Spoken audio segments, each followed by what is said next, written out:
Hey everybody, how's it going? Welcome to Septic Shock. We have a very interesting speaker today.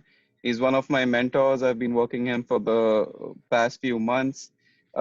He finished his internal medicine residency in Michigan. He did his pulmonology, pulm crit care in Michigan as well. He's currently in Eastern Kentucky. And we say a very big, warm welcome from the Medic Awesome family to Dr. Ganti. Thank you so much for being here and doing this for us. We really appreciate it. Thank you for inviting me, guys. My name is Dr. Ganti, and I'm doing the shock lecture. Today we will discuss certain basic concepts of shock, and also we will discuss how to manage septic shock in particular. Why is it important is because we see a lot of sepsis patients wherever it's either in floor or in ICU. It's one of the most common type of presentations. Okay, coming to basics, we'll see how we identify shock and manage, and we'll go from there. Okay, so what is shock? What is your cardiac output? It's determined by your heart rate and stroke volume. So the stroke volume is in turn determined by the blood volume in it and the vascular resistance, whereas your heart rate depends on your sympathetic or parasympathetic nervous system, and also hormones and what you are doing at that time. So how do we define mean arterial pressure? Why is it important in shock? When we talk about blood pressure, we talk about more about mean arterial pressure. So we need to know how to calculate MAP, that is mean arterial pressure. That is 2/3 of diastolic blood pressure with plus 1/3 of systolic pressure gives you MAP.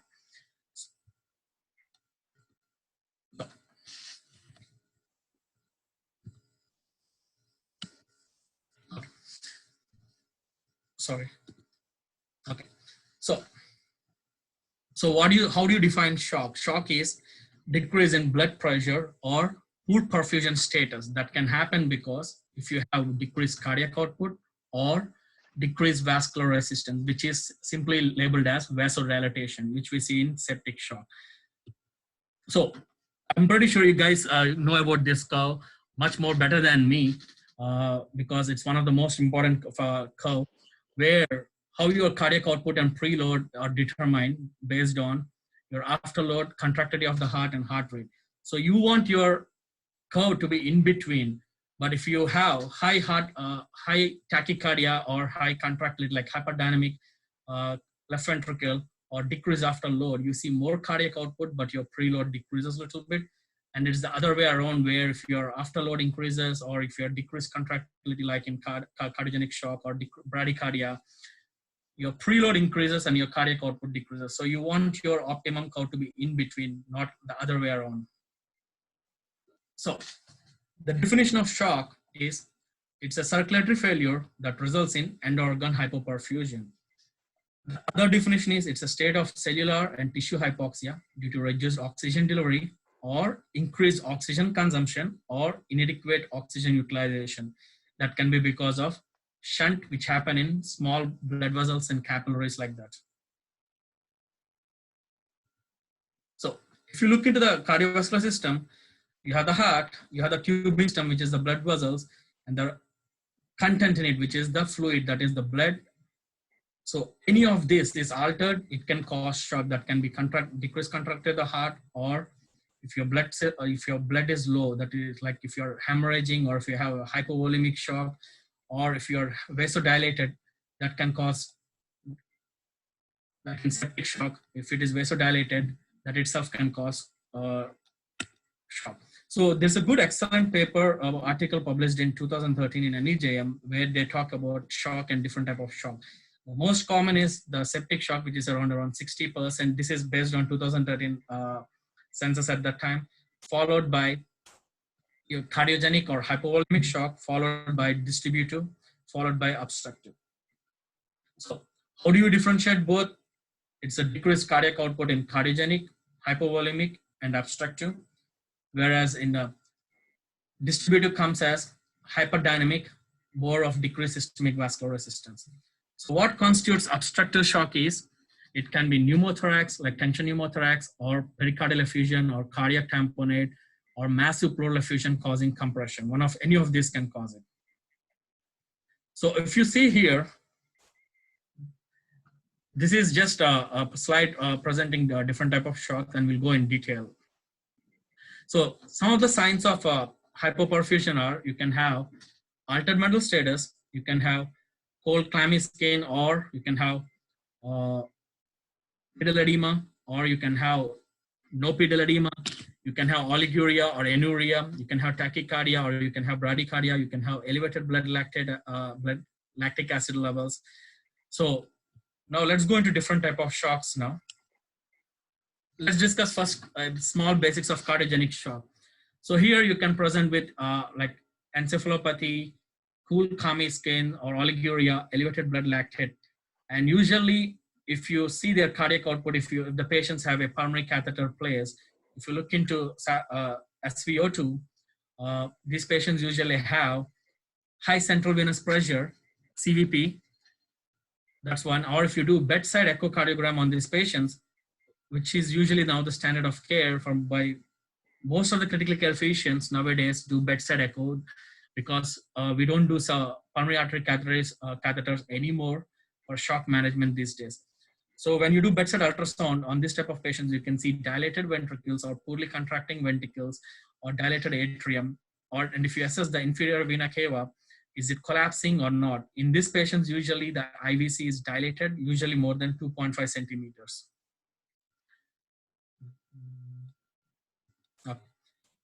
Coming to distributive shock, they also can present with similar symptoms like altered mental status, oliguria, elevated blood lactate levels. But if you do a bedside ultrasound on these patients, one, the cardiac chambers can be normal in size, but very hyperdynamic, meaning if you look into the left ventricle walls, they contract and they literally, the walls kiss each other. So that meaning it's very hyperdynamic. That's one. Second, if you look into IVC, usually the IVC in these patients can be collapsed, meaning if they are dehydrated, if they're not volume resuscitated, it can be collapsed. But if they have any other coexisting conditions, or if they're intubated, you may not see a collapsible IVC in these patients. And if you look into what is this, pulmonary capillary wedge pressure, in case if this patient has a pulmonary catheter, the wedge pressure can be normal. That's one thing. Okay. So coming to hypovolemic shock, usually seen in patients who has any loss of fluids, that can be acute acute diarrhea, or if this patient has any blood loss like GI bleed or hemorrhages. They also present with similar complaints like as we discussed in the previous slides. But if you do a bedside ultrasound in these patients, also you can see cardiac chambers can be normal in size, or they can have high contractility, meaning hyperdynamic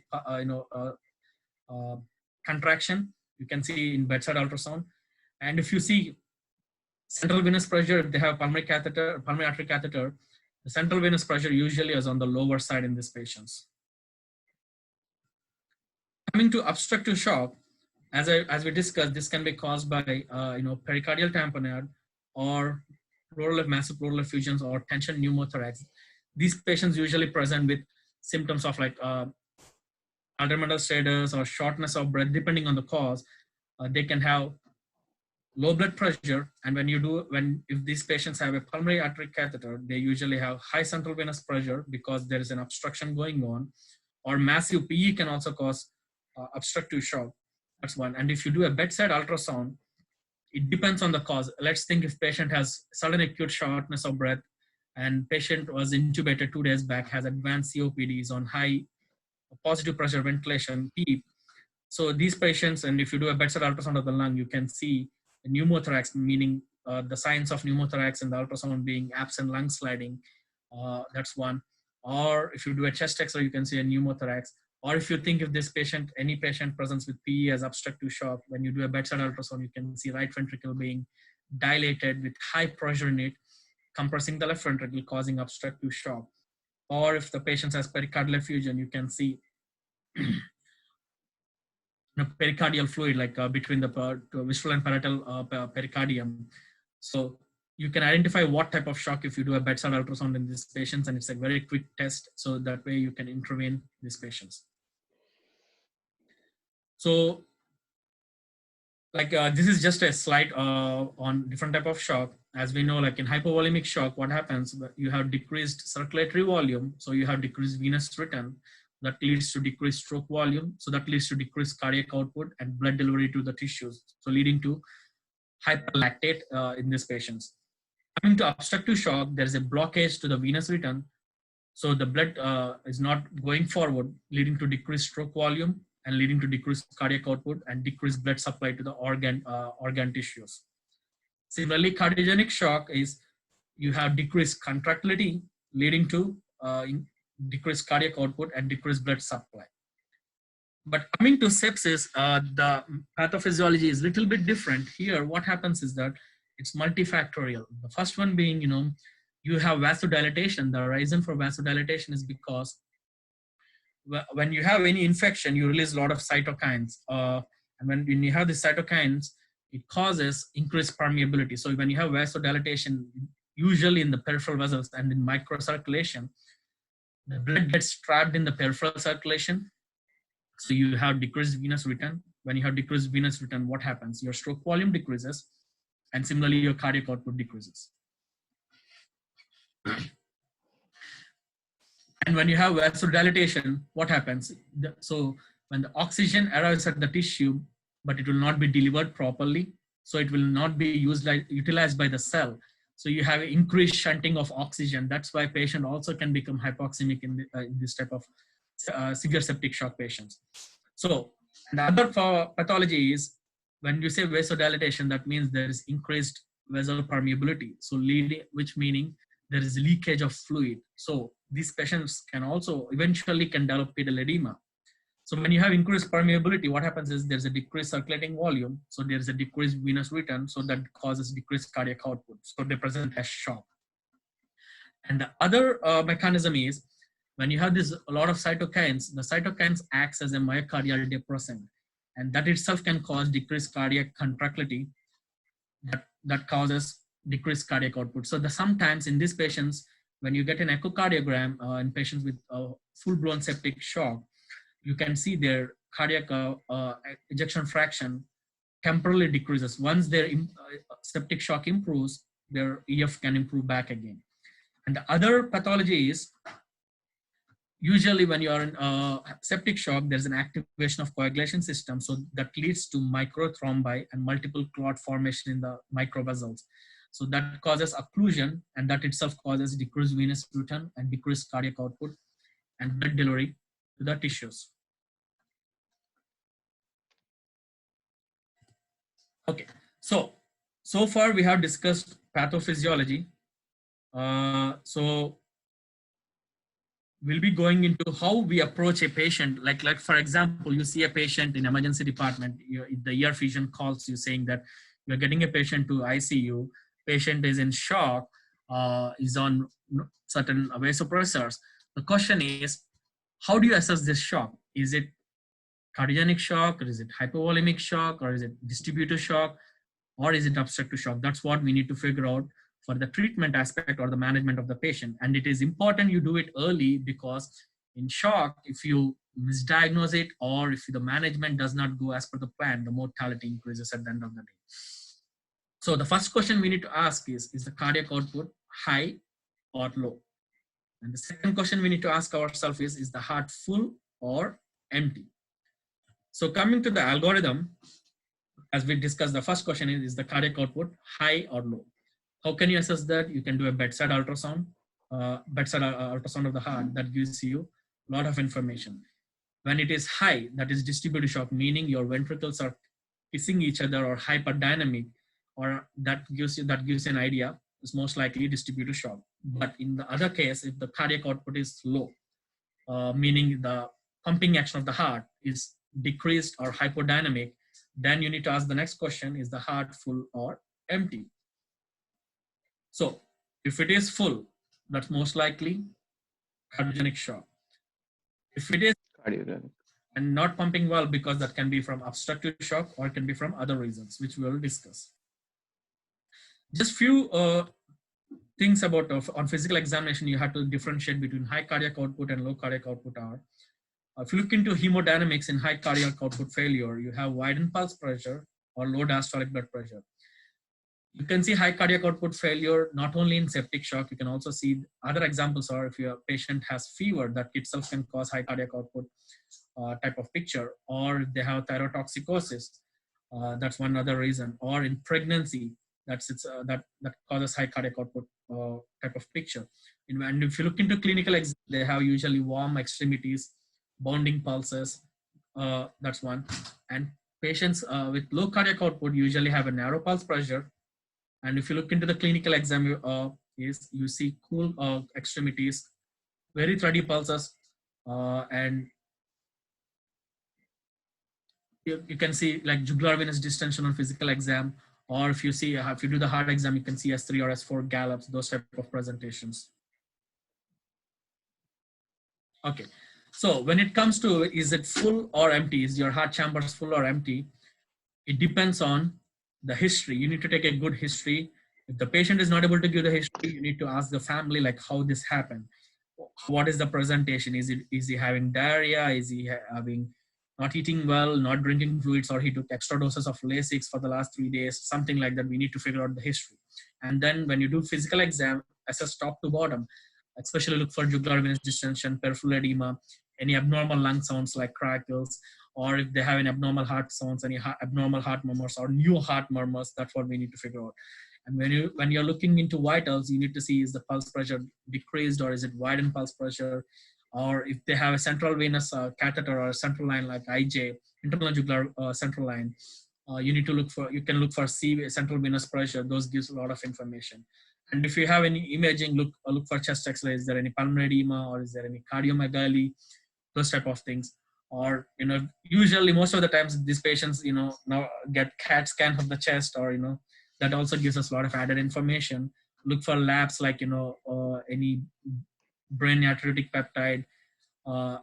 Look for liver function tests. Look for creatinine, because this all gives you a lot of information in diagnosing the patient and also managing the patient.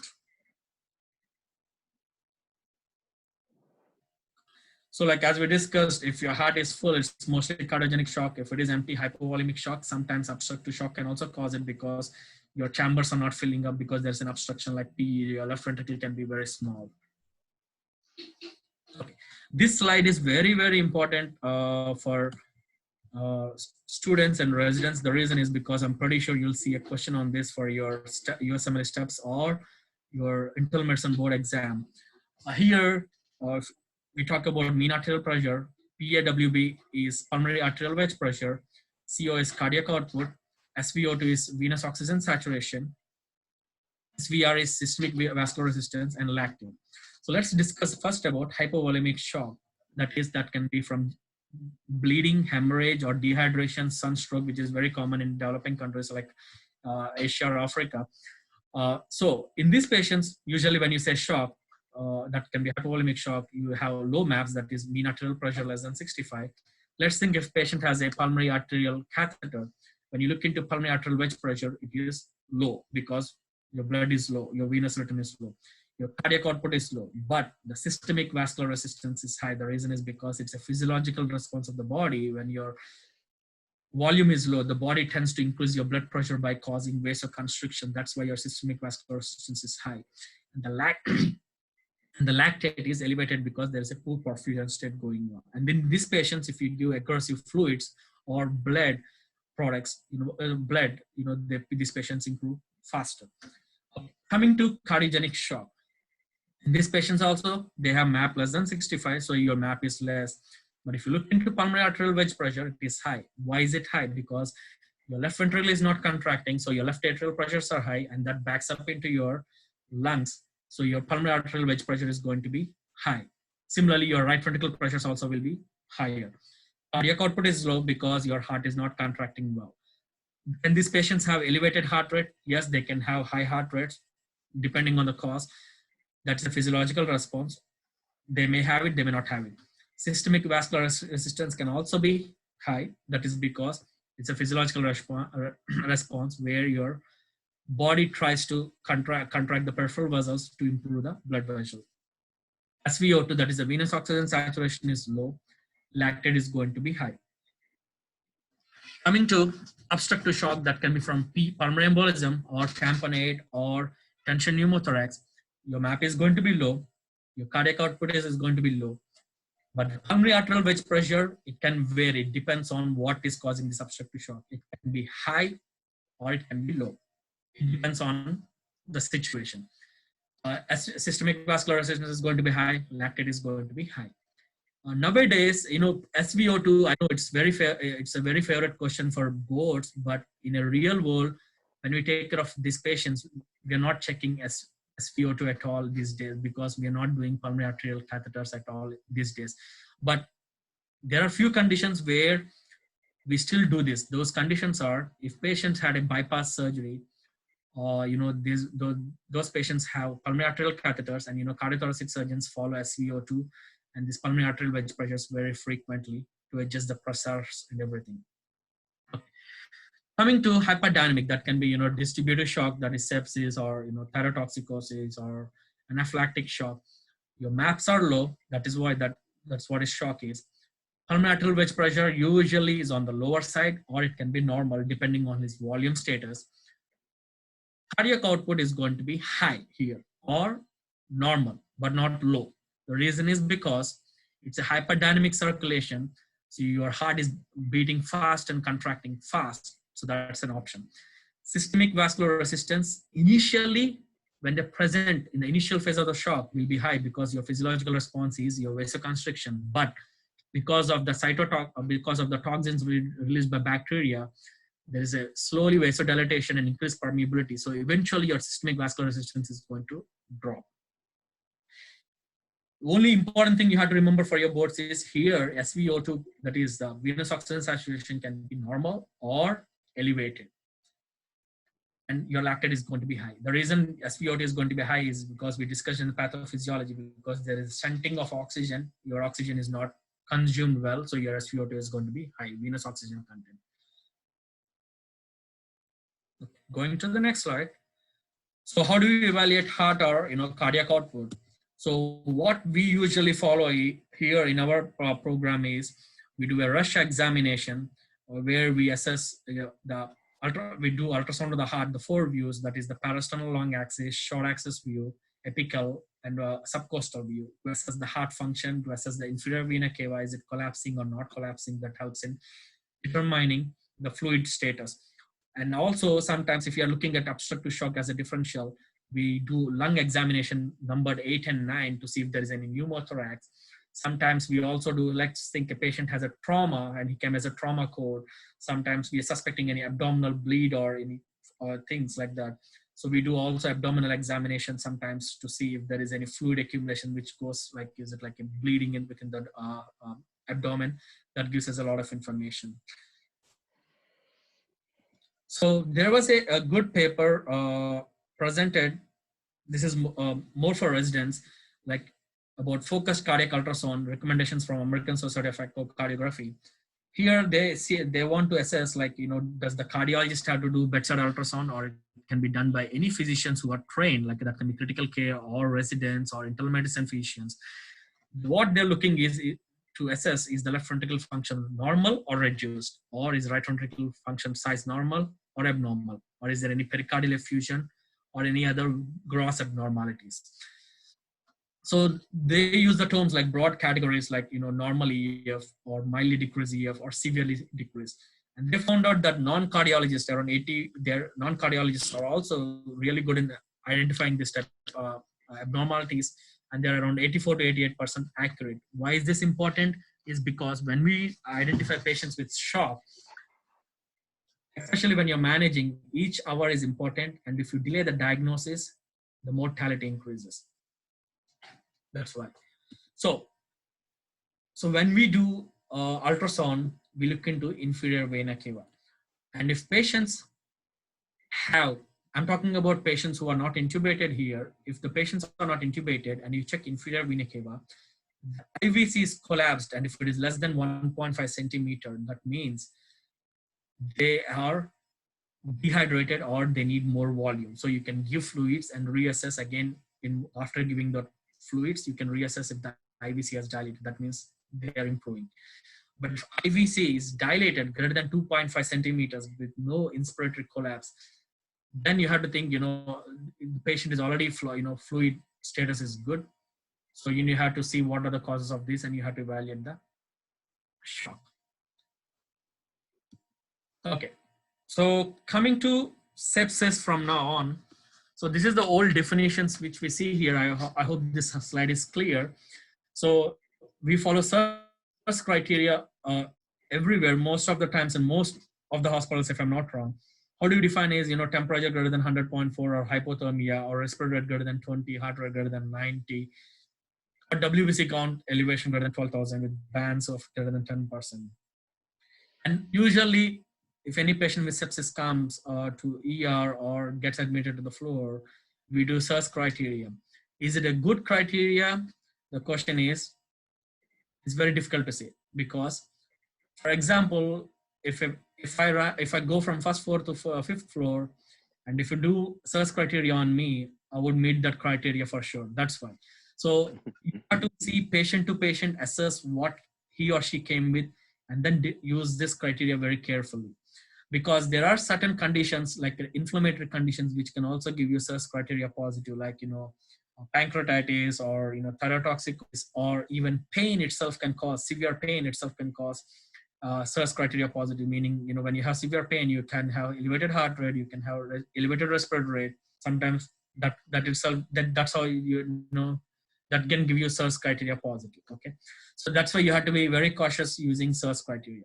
So this is the old definition. What is sepsis? You need to have at least 2 of the SIRS criteria with a confirmed or suspected infection.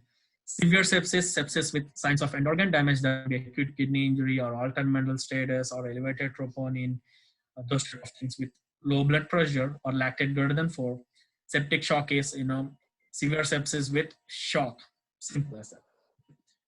So coming to management, here we will discuss also the new guidelines and the new definitions of sepsis. So the SCCM, that is the Surviving Sepsis Campaign, is a global initiative aimed at improving survival in patients with sepsis and septic shock. The first guidelines are published in 2004, and revisions were done in 2008 and 16. So presently we are following 2016 guidelines. So how they define sepsis is, it's a life-threatening organ dysfunction caused by dysregulated host response to infection. What do you mean by dysregulated host infection?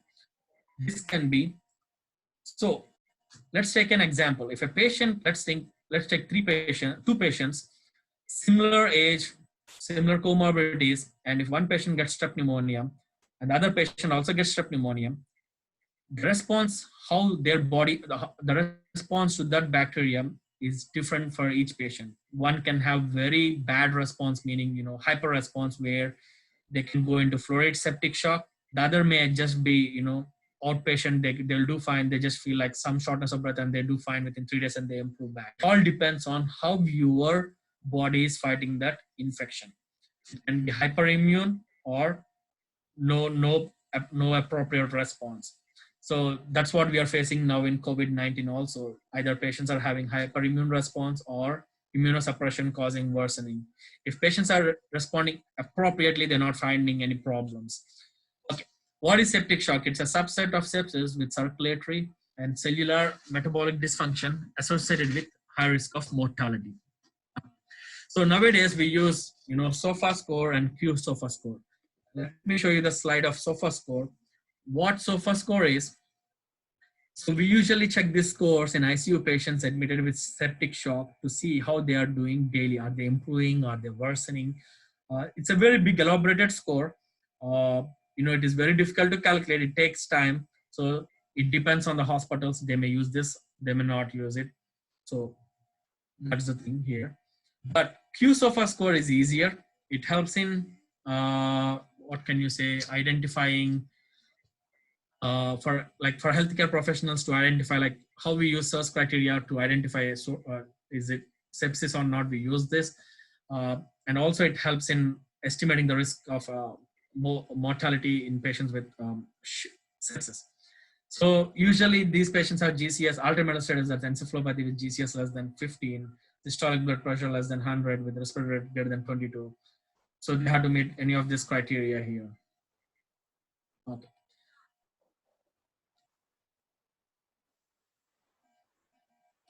Okay, so coming to management,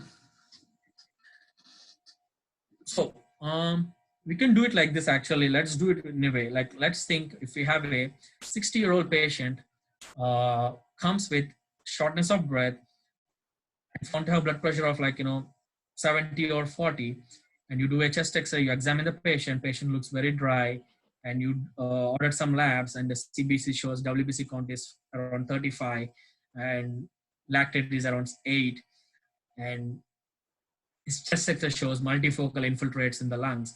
So we know the source of infection is lung here. He's meeting SIRS criteria. His heart rate is like around 130. So what is the next step you do here? Yes, you do a bedside ultrasound. We assess when we did the bedside ultrasound, I found out that his IVC is collapsed. He's very hyperdynamic. So I know that it is sepsis, most septic shock. So what do we do now? The question is, the first thing is always to help him improve the status, meaning what you do here is first give fluids. Well, how much dose of fluids and what type of fluids we will discuss in the next coming slide, and what antibiotics we'll discuss in the next coming slides. And if he doesn't respond to fluid, what is the next step we do? We will discuss. Okay. So sepsis and septic shock are medical emergencies, and we recommend that treatment and resuscitation begin immediately. This is a best practice statement. The reason is because if you delay management of septic shock every hour, the mortality increases very high. So how do they define hemodynamic instability? They define it as systolic blood pressure less than 90 or MAB less than 70 or decrease in systolic blood pressure greater than 40 from baseline or lactate greater than 4. The reason this is important is decrease in the systolic blood pressure greater than 40 is you see some patients where their blood pressures are, they have chronic hypertension and their blood pressure are like 160s, 170s at baseline. And for them, if we wait that they, to label them as septic shock or hemodynamic instability, we can't wait for them to drop their blood pressure below 90 to say that they're septic shock. The reason is if you drop less than 90, the MAP drops significantly from when this blood pressure is around systolic of 160, the MAP is very higher there, and now you're dropping at least half, so the MAP drops significantly. That means these patients will have more end organ damage. So that's why this came into picture where decrease in systolic blood pressure of greater than 40 from baseline. So we need to know what their previous blood pressures are also when we are managing these patients. Okay, so the management plan includes initial fluid therapy, source control, antibiotic therapy, and also assessing if they are responding to the therapy you're giving or not. Because if they don't respond, you need to change or you have to be more aggressive. Followed by vasoactive medications. How do we check lactic acid levels, glycemic control, nutrition, and we'll discuss a few more extra points. So when I said, that for the patient, he's very dehydrated, his blood pressure is low, he's in shock, what do we do now? What type of fluids we recommend? The answer is crystalloids. And what is the dose? 30 ml per kg body weight. I usually go with actual body weight, but there are certain papers where they talk if BMI is greater than 30, go with ideal body weight. But the way we were trained is go with actual body weight, because when you go with ideal body weight, especially in high BMI patients, you may be under resuscitating them. That's why we tend to be following with actual body weight. And this is a very strong recommendation of 30 ml per kg body weight. That's very important. Followed by, they also recommend that initial fluid resuscitation followed by additional fluids be guided by frequent assessment of hemodynamics. Meaning, once you give 30 ml per kg body weight, you need to reassess the patient, not just give fluids and then say, let's give one more bolus. It doesn't work that way. You have to you have to go to the patient, reassess, is the patient blood pressure improved, his urinary output improved, his mental status improved, or is his lactate is coming down, or is he making urine or not? Or you can even do the bedside ultrasound to see his contractility of the heart. Is the hyperdynamic, is the ventricles contraction, is it slowing down, or his IVC is more not compressible, or is it improving? You can look into those type of things. So you need to reassess the patient. So we answered the question, how much fluid do we give? But what about if patients has ESRD and heart failure? This is very common scenario we see in patient, in hospital, like in a septic shock. They say, patient is ESRD or heart failure. Do we have to give 30 ml per kg body weight or not? Yes, the answer is yes. If we are really scared that patient, let's think his EF is 20% in the previous echo done like 3 months back, but still he's in septic shock, then you're not worried about it. You can give fluids. If you're really worried, give like small amount of boluses. Like let's think patient needs 3 liters of fluid. Give 500, reassess, give 500, reassess, give 500, reassess. That's how you have to do instead of giving 3 liters at a stream. So always watch the patient. So I'm saying the reason I put this question is ESRD and heart failure. That does not mean it's not a contraindication to give fluids here. If they're in septic shock, yes, you can give.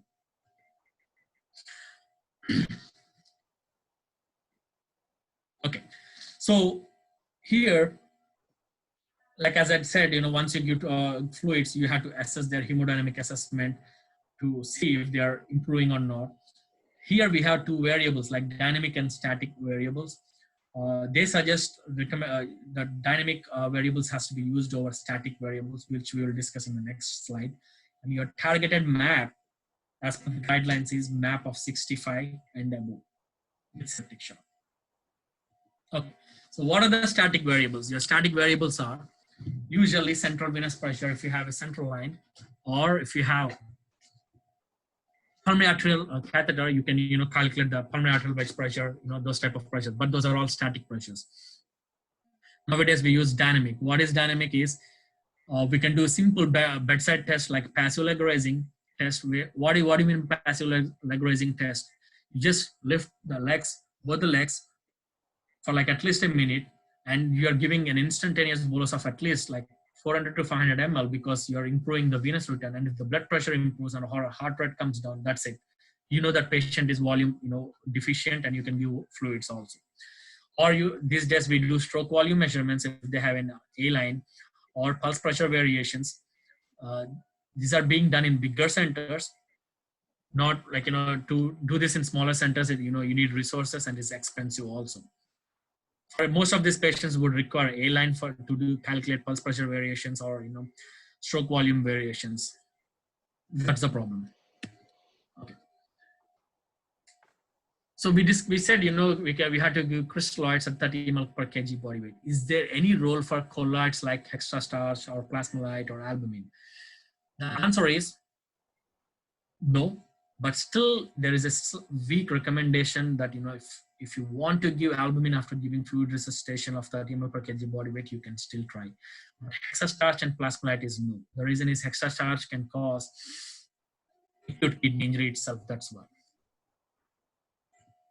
So they recommend crystalloids as a fluid of choice for initial resuscitation and intravascular volume replacement in patients with sepsis and septic shock. It's a very strong recommendation. They suggest using albumin in addition to crystalloids when patient requires substantial amounts of crystalloids, like you give already 5 liters, still not responding. You can try giving a dose of albumin just to see if it helps. But not like a lot of albumin infusions, because albumin is also expensive. Okay. So other thing they recommend is source control.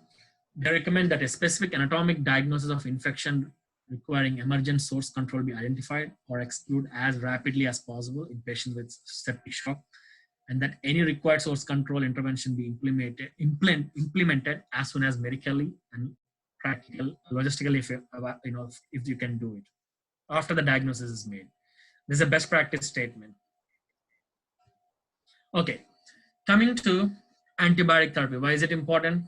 Yes, you have to kill the infection to improve the mortality. So what antibiotics? Do you decide broad spectrum or combination therapy or polytherapy like 3-4 antibiotics or monotherapy? Here, whenever you see a patient with sepsis or septic shock, you need to assess one, what is the source of infection? Like as we discussed, is it lungs or is it urinary tract or is it something else? Second, you need to look into previous cultures if the patient has any in the past, like if they have any multi-drug resistant bacteria like ESBL or Pseudomonas. So that gives us a lot of information, because if they have, there's a chance this can be from that. So you need to adjust your antibiotics based on that. Yes, the answer is broad spectrum antibiotics. What is broad spectrum is that covers gram positives and gram negatives most commonly. So what they recommend is giving IV antimicrobials to be initiated as soon as possible after recognition and within the first 1 hour of diagnosis of sepsis and septic shock. And this is a very strong recommendation because if you delay it every hour, your mortality increases significantly. And they recommend empiric broad spectrum therapy with 1 or more antimicrobials to cover all likely pathogens. So you need to always, that's why it's important to see previous microbial, bacterial cultures if they have any, and assess and then decide what antibiotics is. Usually, when they're in full-blown septic shock, you cover gram-positives and gram-negatives. Let's take an example here. Let's think a patient comes with pneumonia, found to be in shock, and you do a urine strep, and urine strep is positive, and we know this is from Streptococcus pneumoniae. So, and he's in shock. What antibiotics do we do? Here, based on community-acquired pneumonia guidelines, we do dual coverage with either levofloxacin with ceftriaxone. That's how you do them. Do these patients need bigger guns like vancomycin or cefepime or meropenem? The answer is presently no. But if they are worsening, then you may have to think about do they have any other infections going on? Then yes, you can broaden the antibiotics. So you need to reassess these patients frequently. That's the thing.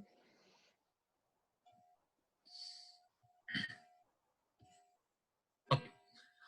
So other recommendations, this is very important, is you need to get your microbial cultures, that is blood cultures or sputum cultures or UA with your reflex culture, to be done before giving antibiotics. So it has to be done within the first 1 hour.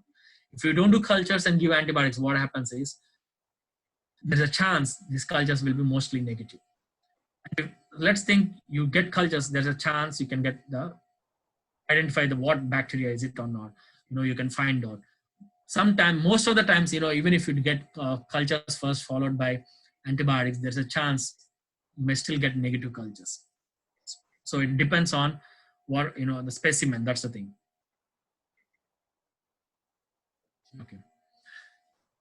So they also suggest that combination therapy not be routinely used for ongoing treatment of most of other serious infections, including bacteremia and sepsis without shock. So if you don't have shock, let's think patient just has a community-acquired pneumonia, not in shock, you can just do, ceftriaxone with azithromycin, or you can just do plain fluoroquinolones like moxifloxacin or levofloxacin. No need to do like a broader spectrum. And the other thing is, most important thing is, they recommend that the antimicrobial therapy narrowed once pathogen is identified and sensitivities are established, or if there is clinical improvement is noted. So you have to assess daily to de-escalate antibiotics. The reason is, if you don't de-escalate antibiotics and you continue it for long durations of time, there's a risk of developing resistance, and in future, that patient can have problems with having recurrence of infection with the same bacteria. And also, they suggest that an antimicrobial treatment duration of 7 to 10 days is adequate for most serious infection associated with sepsis and septic shock. We suggest longer courses are appropriate in patients with slow clinical response, or if they have abscess, or if they have focus of infection which is undrainable, or Staph aureus bacteremias, fungal infections, or immunological deficiencies, or neutropenia. They may need longer course of duration. And as we discussed, every day you need to assess de-escalation of antibiotics when it is appropriate. Okay. This is a good article published in 2014.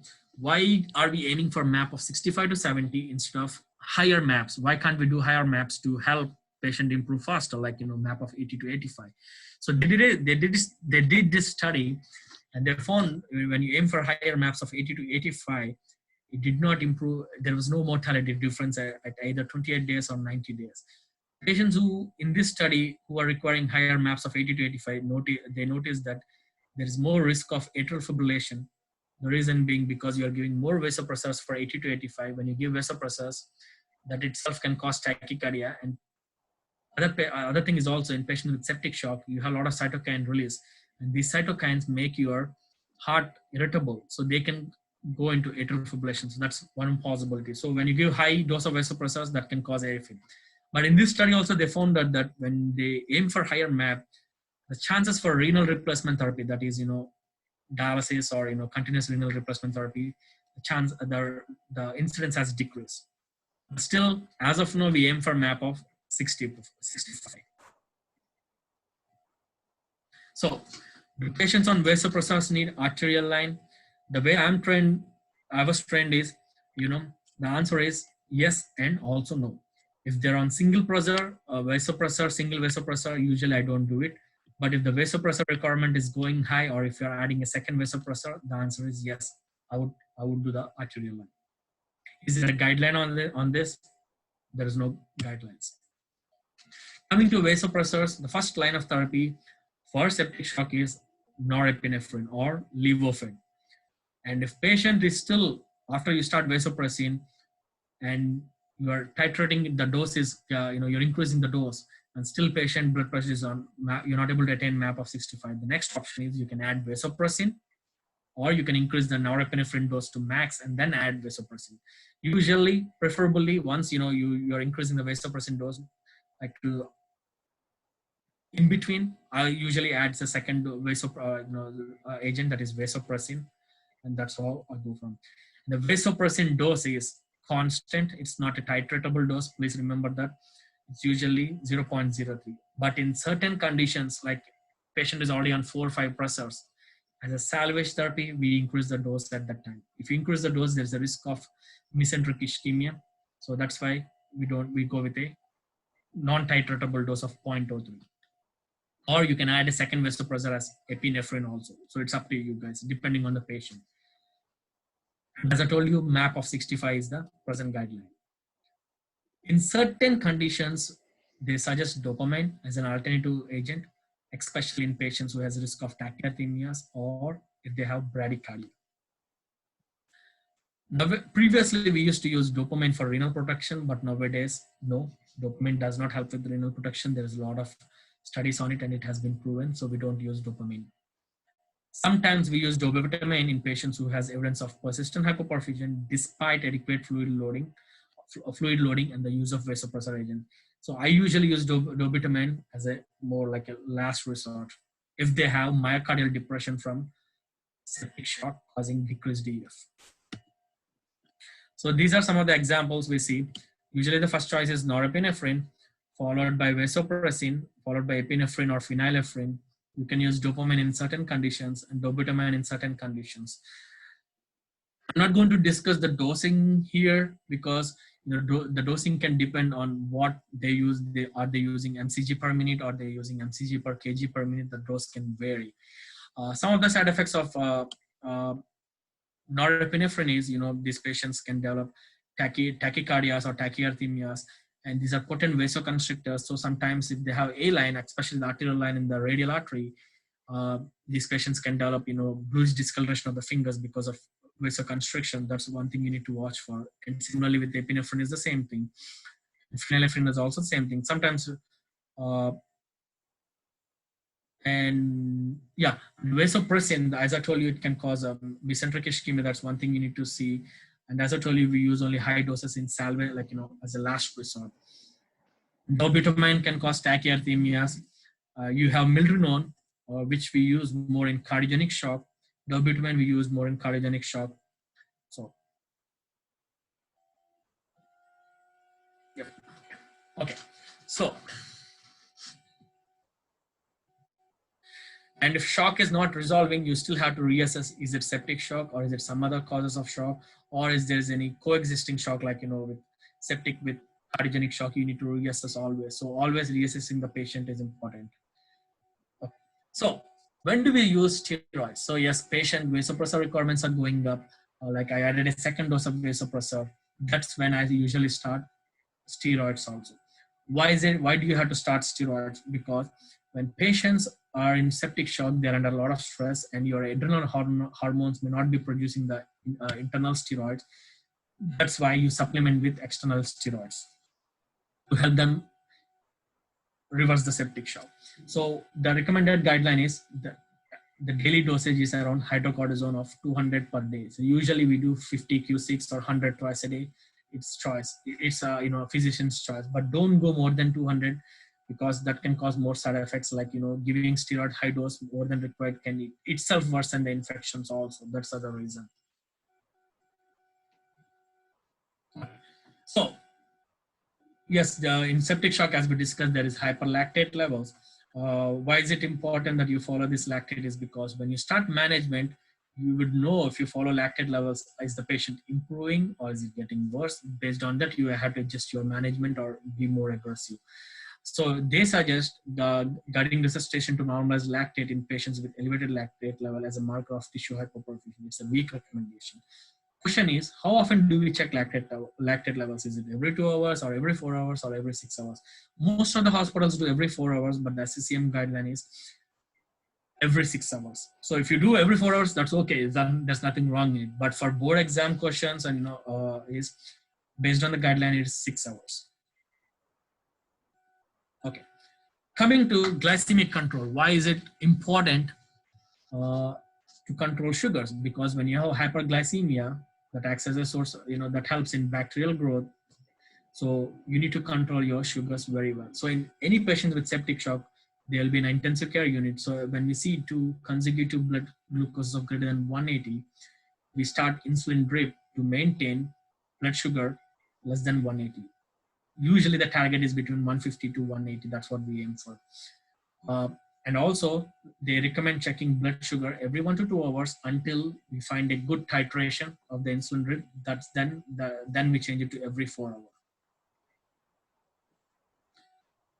Coming to nutrition, this is important. The reason it is important is when patients are in shock, what happens is that you can develop decreased blood supply to the gut. So you can have a form of mesenteric ischemia. So you need to be cautious when you're giving feeding in these patients. So there may be a difference between how a internal medicine guy practices this or a difference between a surgical guy. Uh, the reason I'm saying that is because usually we tend to avoid enteral feeding in patients when they are on high dose process, because that can cause mesenteric ischemia itself. So there will be food there, so there may be a gut microbial translocation, and that can cause worsening infections. So we tend to start feeding once patients are on low dose pressors, like very low dose of single agent vasopressor like norepinephrine. That's when we start.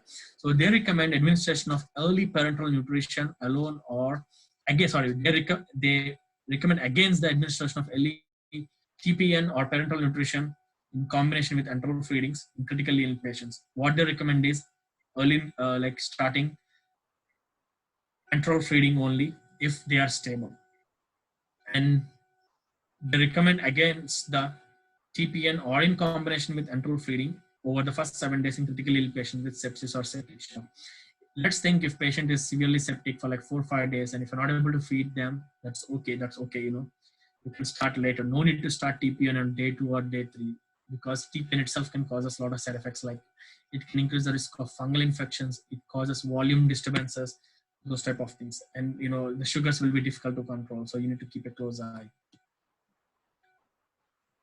So they suggest early initiation of enteral feeding rather than a complete fast or only IV glucose in patients with sepsis or septic shock. But again, it depends on how much vasopressors they're on. You need to look into it and give it. Okay, one other new therapy we have for vasopressors, apart from the vasopressors we discussed, like epinephrine, norepinephrine, phenylephrine, dopamine, dobutamine, is we have angiotensin 2 or celipressine. It's a newer drug. This usually we add it as a second line, or like actually a third line after norepinephrine, vasopressin. You can add it as a angiotensin 2 at that time along with epi or separately. The side effects of this are it increases the risk of thrombotic events like DVTs or pulmonary embolism, so you need to keep a close eye. These are expensive medications, so we only see it in bigger centers as of now. So your goals within the first 1 hour, you need to get a lactate for sure. Start fluids at 30 ml per kg body weight. If they're in shock, or if the lactate is they see hyperlactemia, get blood cultures first, followed by administration of broad spectrum antibiotics within the first 1 hour.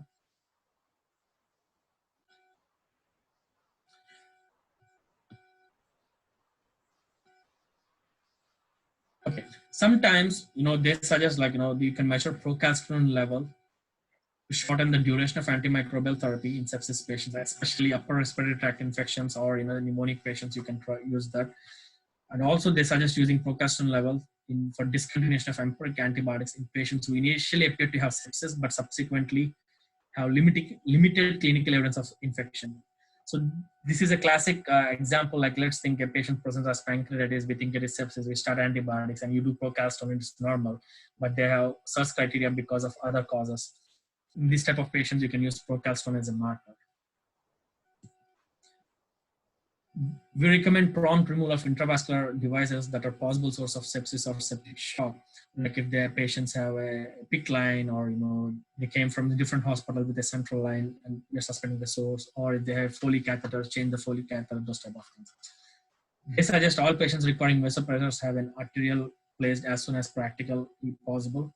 It's a weak recommendation. As I told you, I usually use A lines once they're on first pressor and if their dose is increasing, or if I'm adding a second pressor.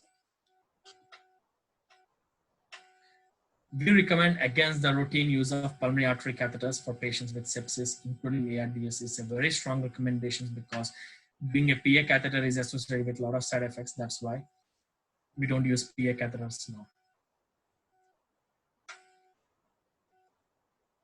Okay. And when we do insulin therapy, IV infusion of insulin in patients to have a tight blood sugar control, what they recommend is obtaining point of care testing of capillary blood be interpreted with caution, because such measurements may not be accurately estimate of arterial blood or plasma glucose values. So what they recommend is, if you have a line, use arterial blood for checking blood glucose, or you can send that, or you can do a venous puncture and draw blood and send it to the lab instead of doing a point of care. Actually, the glucometers which we use for septic, ICU patients, they are not FDA approved to check glucose, point of care glucose. And let's think a patient has septic shock and they have acute renal failure and they're not making urine and they're getting worse. We have to think about, are they candidate for dialysis or continuous renal replacement therapy? What the guidelines suggest is either continuous renal replacement therapy or intermittent renal replacement therapy be used in patients with sepsis with acute kidney injury. And they suggest usually more CRRT to facilitate management of fluid balances in hemodynamically unstable patients. The reason is, when you use dialysis in these patients who are on 2 or 3 pressors, when you remove that large amount of blood suddenly, that can cause a lot of hemodynamic variations and can worsen the patient. That's why we prefer more CRRT. That's why. But if you look into the studies, overall, both are same. Okay. Is there any role for sodium bicarbonate in patients with sepsis, septic shock? Yes. They suggest using sodium bicarbonate IV infusion to improve hemodynamics or to reduce vasopressor requirements in patients with hypoperfusion that can be lactate induced with pH less than 7.15. It's not greater than, sorry. If your pH is less than 7.15, you can start bicarbonate to improve your hemodynamics. The reason is, if patient is making more and more metabolic acidosis, it acts as a myocardial antidepressant, so your blood pressure is going to drop more and more. Yeah, I think that's where we end the septic shock lecture. If you guys have any question, let me know. Yes. Thank you so much for the presentation, Dr. Ganti. It was a really excellent talk. Just few quick questions and comments. Yes. I made a few notes. So in one of the slides, you mentioned about the point of care ultrasound when the patient comes into the ER. So I've seen this in real life and on the boards as well.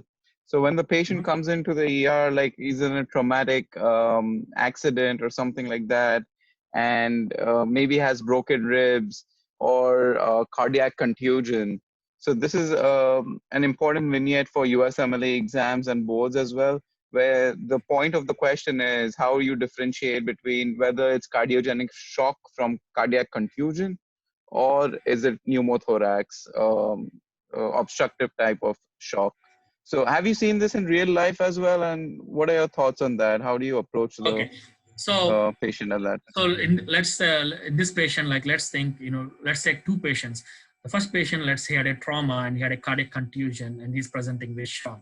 So in these patients, let's think you do a bedside ultrasound and you see the cardiac, when you do a cardiac bedside ultrasound, you can see the cardiac contractility is low, but these patients also can have elevated troponin levels or elevated cardiac markers. And you can look into EKG changes in this type of patients. When usually patients have cardiac contusion, they also have coexisting lung contusion, or they can have broken ribs with flail chest, that type of thing. So when the patients develop cardiac contusion from motor vehicle accident, they will also have coexisting other things you have to look into. Let's think if it is only from pneumothorax, you do a bedside ultrasound, look for lung sliding examination, or you do a chest X-ray stat and you see pneumothorax, that's it, you have the answer. And you can improve your blood pressures. So in tension pneumothorax, let's think a patient has a acute tension pneumothorax, and these patients, if you don't decompress, they deteriorate very fastly. If you put a needle, decompress it, you can step back to normal. Oh, okay. And the other thing was the myocardial contractility that you spoke about in sepsis. So because of the cytokine. So that is also something which is very relatable to our times right now because of COVID. So there are papers and research there which says that the same hypothesis they're making is that cytokine storm and cytokine release depresses the Yes, myocardium. that's true. So yes, COVID-19, yes, it's the same thing. When patients have that immune response, or when you're having that cytokine storm, that causes itself myocardial depression, that can itself present as shock. That's why we have certain medications like tocilizumab which you use, but the recent studies on COVID-19 with tocilizumab is not, it's not that helpful. The problem is with tocilizumab, if you use it, you have a lot of secondary bacterial pneumonias or infections with it because you're suppressing the natural fighting response of the body. That's the problem. But yes, the answer is yes, it causes myocardial depression. Mm-hmm. And just one interesting case I remembered when you said that the passive leg raise, so the peripheral pump. So I was in second year med school, and it was a camp or something. I don't remember. There were people coming in uh, because of a stampede. There was a stampede at a nearby place, and then patients were being rushed in. And I was just in second year and recently studied pathology and pharmacology and stuff. And the only thing I knew if the patient was unconscious, was looking a little dehydrated and stuff. So I just took both his legs and did that passive leg raise and pumped it, the gastrocnemius muscle, if I haven't forgotten my anatomy. So I pumped it, and I don't know how, but like after a minute or so, he did regain consciousness. I don't know if it was because of that or what. So it just struck It's me very when difficult you to say, said but that. passive leg raising test is easy test. You can do it at bedside. Let's think you don't have an ultrasound at your place, and you see the patient. Let's think patient, you're thinking it may be dehydration. We are not sure. You just do a bedside exam. Back home in India, we concentrate more on physical exam, which is really the best part. You just do the passive leg raising. You're instantaneously giving like around 500 ml of bolus of fluid, because from the peripheral venous return you're pumping it into the heart. And if you see your blood pressure is increasing, that's it. You have the answer that you can give fluids to help this patient. So Yep. I'm pretty sure back home when I was Perfect. getting in my medical school, when I was trained, I don't have an ultrasound at that time. So but still we shock patient. So there is no rule We that you need never to have did. ultrasound. I had a Yep. question, Yep. Dr. Ganti, as well.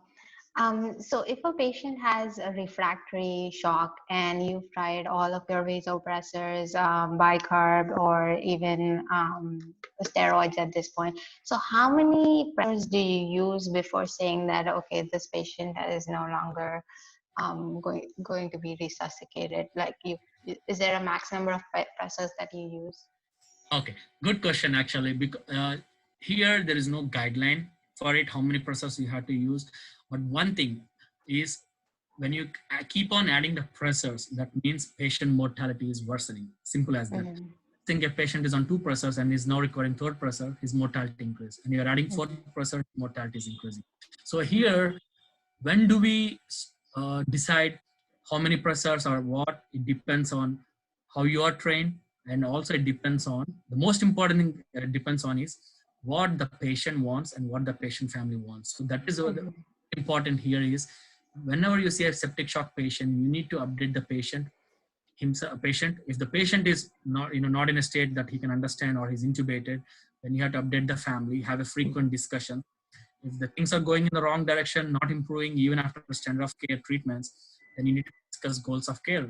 So usually Mhm. what I do is, once patients are on 4 pressors, uh, again, it all depends on his comorbidities. It depends on his age. Let's think a patient is 90-year-old. Then, I may be a little bit more like, maybe after 2 pressors, I will discuss about core status of DNR, DNI. And if it is getting worse, discuss at that time. But if Mhm. and uh, I may be more aggressive, like doing 4 pressors and see, and if not improving, then I discuss. So it depends from patient to patient, comorbidities and everything. But there is no rule that you have to use only 3 pressors and then discuss like this. There's no rule like that. Mhm. Mhm. All right. Thank you so much. You're welcome. Thank you so much, Dr. Ganti. Welcome to the Medic Awesome family, and we hope you continue to do lectures for us. And this is really brilliant. Like even after a day of inpatient, when I've been awake for 13 hours now, I didn't yawn once. Loved it, Dr. Ganti. Thank you so much. Very grateful for this. Thank you. Pleasure. Thank you, guys.